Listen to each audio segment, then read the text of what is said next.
இந்த பக்கம் பார்த்தா சோன்னு மலை, இந்த பக்கம் பார்த்தா சோன்னு மலை, பின்னால திரும்பி பார்ப்போம்னு பார்த்தா அந்த பக்கமும் மலை. உங்களெல்லாம் அழிக்க ஒருத்தன் வருவான்டா. வந்துட்டாடா. இன்னைக்கு தேதியில ஒரு சில ஸ்மார்ட் போன் பிராண்ட்ஸ் மட்டும்தான் அவங்களுடைய ஓன் சிப்பை வந்து தயாரிச்சு அவங்க யூஸும் பண்றாங்க. ஒரு சைட்ல கூகுள், டென்சர் என்ன ஆகுதுன்னு உங்களுக்கே தெரியும், ரேஸ்ல கடைசியா வந்துட்டு இருக்காங்க. 2-3 வருஷம் பின்னாடி தான் இருக்கிறாங்க. சாம்சங் என்னதான் எக்ஸினோஸை கொண்டு வர்றேன் அப்படின்ற பேர்ல இருந்தாலுமே அவங்களே அவங்களுடைய ஃபிளாக்ஷிப் எதை யூஸ் பண்றாங்கன்னு உங்களுக்கே தெரியும், நம்ம டிராகனை தான் யூஸ் பண்றாங்க. ஃபிளாக்ஷிப்ல இன்னைக்குமே பீட் பண்ண முடியாத அளவுக்கு ஸ்னாப்டிராகன் மேல இருந்தாலும் கம்பீட் பண்ணி மீடியாடெக் கொஞ்சம் உள்ள வந்திருக்காங்க. பட் இருந்தாலும் நிறைய பிராண்ட்ஸ் இப்போ என்ன ப்ரிஃபர் பண்றாங்க, நம்மளுடைய ஓன் சிப்பை தயாரிக்கலாமான்னு ட்ரை பண்ணும்போது அதுவுமே மிஸ் அண்ட் தான் இருக்கு. பட் ஓன் சிப்பை தயாரிக்கிறதுலையும் கொண்டு வரதுலையும் இருக்கக்கூடிய மிகப்பெரிய பிளஸ் என்னடான்னு பார்த்தீங்கன்னா, ஃபர்ஸ்ட் காஸ்ட் கம்மியாகும். ஏன்னா ஸ்னாப்டிராகன்லாம் தன்னிச்சையாக மேலே இருக்கும் போது காஸ்ட் அவங்க வைக்கிறது தான் அப்படின்ற விதத்தில் சட்டத்தை வச்சுட்டு இருக்காங்க. வேற லெவலில் காஸ்ட் இருக்குன்னு நிறைய பேர் கம்ப்ளைண்ட் பண்ணிட்டு இருந்தாங்க. இப்போ நம்மளுடைய ஓன் சிப்பை நம்மளே கொண்டு வரும்போது காஸ்ட் எல்லாமே நம்ம கண்ட்ரோல் இருக்கும் அப்படின்னு யோசிச்சு பார்த்தீங்கன்னா, செகண்டாக வேற ஒரு பெரிய அட்வான்டேஜும் இருக்கு. உங்களுடைய ஹார்ட்வேருக்கு தகுந்தாற் போல உங்களுடைய ப்ராசஸரை நீங்கள் கரெக்டாக ஆப்டிமைஸ் பண்ணிக்க முடியும்.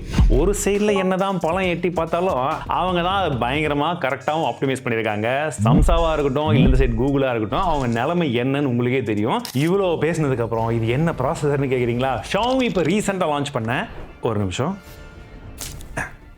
இந்த ஃபோனில் இருக்கக்கூடிய XRING O1 அந்த ப்ராசஸரை பற்றி தான் பேசுகிறோம். நம்ம டெஸ்ட் பண்ண போகிறோம். அதுவும் குறிப்பாக இந்த ஏசி எல்லாம் எதுவுமே இல்லாமல் ஆஃப் பண்ணிட்டு ரூம் டெம்பரேச்சரில் எப்பவும் போல பண்ணுவோம்.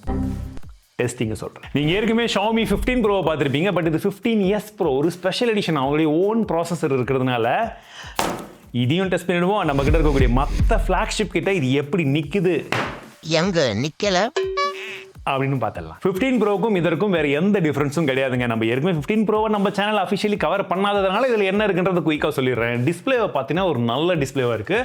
2K ரெசல்யூஷனில் 120 ஹெர்ட்ஸ்க்கான டிஸ்பிளே வந்து கொடுத்துருக்காங்க. HDR10+க்கான சப்போர்ட்டும் இருக்குது. டால்பி விஷனும் இருக்குது. 3D ultrasonic finger print sensor தந்திருக்கிறது ரொம்ப வரவேற்கத்தக்க விஷயம். அண்ட் டிஸ்பிளேயோட முன் சைடில் பார்த்தீங்கன்னா ஆன்டி ரிஃப்ளெக்டிவ் கோட்டிங் கொடுப்பாங்கன்னு எதிர்பார்த்தேன், கொடுக்கல.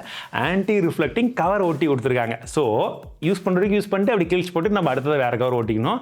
எல்லா ஃபோனும் இதே மாதிரி கொடுத்தாங்கன்னா நல்லா இருக்கும். ஏன்னா நீங்கள் வெயிலெல்லாம் வச்சு பார்க்குறீங்க, இல்லை லைட்டாக நேராக படும்போது அந்த டிஃப்ரென்ஸ் ரொம்ப நல்லாவே தெரியும். ஸ்பெஷலி S25 அல்ட்ரா யூசருக்கு அது என்னன்னு புரியும். அதில் டிசைனில் என்ன ஒரு ரோலிங் பண்ணாங்கன்னா, பின்பக்கம் ஏதோ டிராகன் செயிலு, என்னது டிராகன் ஸ்கேல் ஃபைபர் அப்படி இப்படிலாம் அந்த அந்த அந்த ஃபோன் எடுத்துன்னு வாங்கப்பா, அந்த ஃபோன் எடுத்துன்னு வாங்கப்பா, கொடுப்பா. இங்கே பாருங்க, இந்த ரெண்டுத்துக்கும் நான் க்ளோஸ்அப்பில் வேணா கூட காமிக்கிறேன். ஏதாச்சும் வித்தியாசம் தெரியுதா? இது என்ன ஃபோனு நான் சொல்லி உங்களுக்கு தெரிய வேணாம். த லெஜெண்டரி போகோ F1, அதே டிசைன், அதே வாடகை. ஆனால் பேரை மட்டும் வேற வச்சு நாங்கள் ஸ்பெஷல் எடிஷனுக்காக கொண்டு வந்திருக்கோம். அதுவும் என்னது டிராகன் ஸ்கேல் வேற. இதுவே சூப்பராக இருக்குது. அதே தான், அது வேற ஒன்றும் இல்லை. ஆனால் back side matte finishing, but ஸ்மூத்தாக தான் இருக்குது. கண்டிப்பாக வழுக்கும், பட் கொஞ்சமாக வழுக்கும். அப்போ இந்த ஸ்பெஷல் மொபைலில் அந்த ஸ்பெஷல் ப்ராசஸர் இருக்கிறது உங்களுக்கு தெரியறதுக்காகவே ஸ்பெஷலாக ஒரு விஷயத்தை பண்ண மாதிரி இங்கே ஒரு விஷயத்தை வச்சிருக்கிறாங்க. அது உங்களுக்கு ஸ்பெஷலாக இருக்கான்னு சொல்லுங்கள், வேற ஒன்றும் இல்லை, அவ்வளோதான். இப்போ இந்த ப்ராசஸருடைய மெயின் ஸ்ட்ரக்சர் இருக்கு, உள்ள கோர்ஸ் எப்படி இருக்குன்னு பார்க்கலாம். ஃபர்ஸ்ட் 2 மெயின் கோர் இருக்கு. High performance core X925 3.9 GHz இருக்கு. அண்ட் 4 பர்ஃபார்மன்ஸ் கோர் கொடுத்துருக்காங்க A725 at 3.4 GHz. அதே A725 2 கோர் இருக்கு, அது 1.9 GHz இருக்கு. And 2 efficiency core A520 at 1.8 GHz இருக்கு. அண்ட் GPU-க்கு இதில் இம்மோர்டாலிட்டிஸ் G95 யூஸ் பண்ணியிருக்காங்க. நம்ம Dimensity 9400 பார்த்த அதே தான். ஆனால் என்னன்னா அதில் வெறும் 12 கோர்ஸ் இருந்து ஹை கிளாக் ஸ்பீட்ல இருந்து இதில் 16 கோர்ஸ் கொடுத்து கிளாக் ஸ்பீடு கம்மி பண்ணியிருக்காங்க. ஸோ கம்பேரிட்டிவ்லி இந்த ப்ராசஸரில் நமக்கு 10 கோர் CPU இருக்கு, மற்ற எல்லாத்துலையுமே 8 கோர் CPU தான். அப்போ அதனாலேயே மாற்றங்கள் பெருசா இருக்குமான்னு கேட்குறவங்களுக்கு வெயிட் பண்ணுங்க. இப்போதான் நம்ம பெஞ்ச்மார்க் ரன் பண்றோம். ஸோ நம்ம ரன் பண்ண பெஞ்ச்மார்க்ல என்னென்ன ஸ்கோர்ஸ் வந்திருக்குன்னு வந்து பாருங்க. நம்ம XRING O1 8 Elite Dimensity 9400 A18 Pro 4 ஸ்கோருமே நம்ம சைட் பை சைடு வச்சிருக்கோம். எக்ஸாக்ட்லி என்னென்ன ஸ்கோர் வந்ததுன்னு பாருங்க. சர்ப்ரைசிங்கான விஷயம் என்னன்னா, ஆல்மோஸ்ட் எல்லாத்துலயுமே இந்த பர்டிகுலர் ப்ராசஸர் நல்லாவே பெர்ஃபார்ம் பண்ணிருக்கு. சரி, அவங்க கிளைம் பண்ண மாதிரி இது ஆப்பிளே பீட் பண்ணிடுச்சான்னு கேட்டிங்கன்னா, எஸ், தியரிட்டிக்கலி பீட் பண்ணி தானே ஆகணும். ஏன்னா இருக்கிறது மல்டிபிள் கோர்ஸ், 10 கோர் கொடுத்துருக்காங்க. அப்போ கீக் பெஞ்சில் மல்டி கோரில் மட்டும் பீட் பண்ணியிருக்கு, சிங்கிள் கோரில் அந்த அளவுக்கு கிடையாது. பட் ஸ்டில் அதுவே இம்ப்ரெசிவ் தான். ஏன்னா ஃபர்ஸ்ட் டைமாக ஒரு ப்ராசஸர் கொண்டு வந்து ஃப்ளாக்ஷிப்பில் சொல்கிறேன், அதுவே இந்த அளவுக்கு வந்திருக்குன்னா நல்லா இருக்கே அப்படின்னு தோணும். எஸ் அதை பற்றியும் சொல்கிறேன். இதுலேயே 3D எக்ஸ்ட்ரீம் டெஸ்ட் ரன் பண்ணி பார்த்தோம், பட் இதில் சப்போர்ட் கொடுக்கல. அதனால் நாங்கள் AnTuTu ரன் பண்ணும்போது வந்து பார்த்தீங்கன்னா கிட்டத்தட்ட 9% பேட்டரி ட்ராப் இருந்தது. அப்போ பேட்டரி எவ்வளோ இருந்ததுன்னு உங்களுக்கு சந்தேகம் வரும் இல்லையா?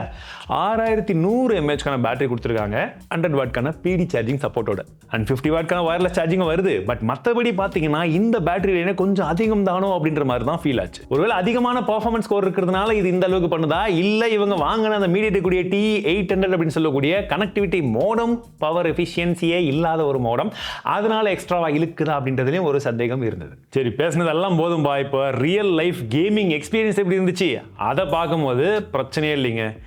BGMI நமக்கு 60 வரைக்கும் தான் சப்போர்ட் இருந்துச்சு, பிகாஸ் இது சைனீஸ் வேரியன்ட்டு. CODயாக இருக்கட்டும், இல்லை ஜென்ஷன் இம்பாக்டாக இருக்கட்டும், அது எல்லாத்துலேயுமே மேக்ஸிமம் கிராஃபிக்ஸ் செட்டிங்ஸ் வச்சு விளையாடும் போது கூட கேம் பிளே ஸ்மூத்தராக இருந்துச்சு, ஃப்ரேம் ட்ராப்ஸ் எதுவுமே வந்து கிடையாது. அண்ட் முக்கியமான விஷயமே நீங்கள் முன்ன கேட்டது, அந்த ஹீட்டிங் இருக்குதான்னு பார்த்தீங்கன்னா ஹீட்டிங் நோட்டீஸ் ஆச்சு, பட் கண்ட்ரோலுக்குள்ளே தான் இருக்குது. 43 டிகிரிக்குள்ளே தான் இருக்குது, விச் இஸ் சர்ப்ரைசிங். நம்ம ஷாமியா இது அப்படின்னு சொல்லி நீங்கள் கேட்பீங்கன்னு எனக்கும் தெரியும். ஆனால் எங்கடா மாட்டுச்சுன்னு பார்த்தீங்கன்னா, நம்ம எப்பவுமே பெஞ்ச் மார்க்கெலாம் ரன் பண்ணுவோம் இல்லையா, நான் AC ரூம் கண்டிஷனில், ரூம் டெம்பரேச்சரில், அங்கே 52 53 டிகிரி வரைக்கும் கூட போச்சு. எங்கடா இவங்களும் நம்ம சம்சா மாதிரி ஆயிடுவாங்களான்னு பார்த்தா இல்லை. ஃபர்ஸ்ட் டைமாக ஒரு ஃப்ளாக்ஷிப் சிப்பை லான்ச் பண்ணி அது இந்த அளவுக்கு பண்ணியிருக்கிறது ஒரு நல்ல ஒரு விஷயமா தான் இருந்துச்சு. பட் ஒரு பர்ஃபார்மன்ஸ், அதுவும் ஃப்ளாக்ஷிப் பண்ணும்போது அங்கேயோட நிறுத்திட்டே. அப்படி கேமராவும் நல்லா இருக்கணும்ல. நான் ஏற்கனவே சொன்னது போல் இந்த சொந்த சிப்பு தயாரிக்கும் போது என்ன ஒரு பெரிய ப்ளஸ்னா, சொந்தமாக இருக்கக்கூடிய ஹார்ட்வேர் எல்லாம் கொஞ்சம் கரெக்டாக இன்டெகிரேட் பண்ணிக்கலாம். நிறைய நாளாகவே அவங்களுடைய சொந்த ஹார்ட்வேர் தான் யூஸ் பண்ணிட்டு இருக்காங்க. அந்த லைட் ஹண்டர் அப்படின்ற பேரில் இருக்கும், அந்த மாதிரி தான் இதுலையுமே யூஸ் பண்ணியிருக்காங்க. பட் அதுக்கு இப்போ ISPயுமே அவங்களுதே, ப்ராசஸருமே அவங்களுதேன்ற பட்சத்தில் எப்படி ஆப்டிமைஸ் பண்ணியிருப்பாங்க, அந்த சந்தேகம் எனக்கும் இருந்தது. நான் எடுத்த சாம்பிள் அப்படியே கொஞ்சம் பாருங்க. இது எல்லாமே சைனீஸ் ஸ்கின் டோனுக்கு தகுந்த மாதிரி தான் ஆப்டிமைஸ் பண்ணியிருப்பாங்க, அதனால ஓரளவுக்கு தான் இருக்கும். பட் இருந்தாலுமே இதுவுமே பார்க்கறது கொஞ்சம் இம்ப்ரெசிவாக தான் இருக்குது. இப்போவே நிறைய பேர் சொல்லுவீங்க, என்ன ப்ரோ ஷாமி ஹெவியாக கொடுத்துட்டாங்களான்னு. ஹெவியாகவும் கொடுக்கல, ஒத்தையாகவும் கொடுக்கல. ஏன்னா இதுவே நாங்கள் சைனாலேருந்து இம்போர்ட் பண்ண phone.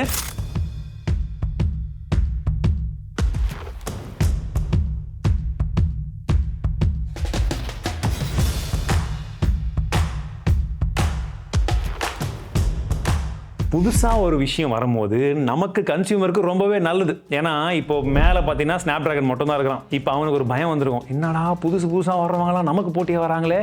Competitions are always welcome, that is very good for consumers. 2 தடவை ஒரே விஷயத்த சொல்கிறோம், பரவாயில்ல. நல்ல விஷயத்த 2 தடவை சொன்னாலும் தப்பு இல்லை. அந்த மாதிரி வரும் பட்சத்தில் அவனும் ரேட் இறக்குவான், இவங்களும் காம்படிஷன் இன்க்ரீஸ் பண்ணுவாங்க, நமக்கு நல்லது. அவ்வளோதான். போக போக இன்னும் ஃப்ளாக்ஷிப்ஸ் எல்லாம் கம்மி ரேட்டுக்கு வந்தாலும் சரி, இல்லை நிறைய ஆப்ஷன்ஸ் இருந்தாலுமே சரி, நமக்கு இன்னும் வாங்குறதுக்கு குதூகலமாக இருக்கும். என்ன சொல்கிறீங்க? இந்த பர்டிகுலர் ஸ்மார்ட் ஃபோனை பற்றி உங்களுடைய கருத்துக்கள் என்னன்னு சொல்லுங்கள். அண்ட் ஷாமியை பற்றி உங்களுடைய ஷேர் பண்ணிட்டு போங்க கமெண்ட் செக்ஷனில்.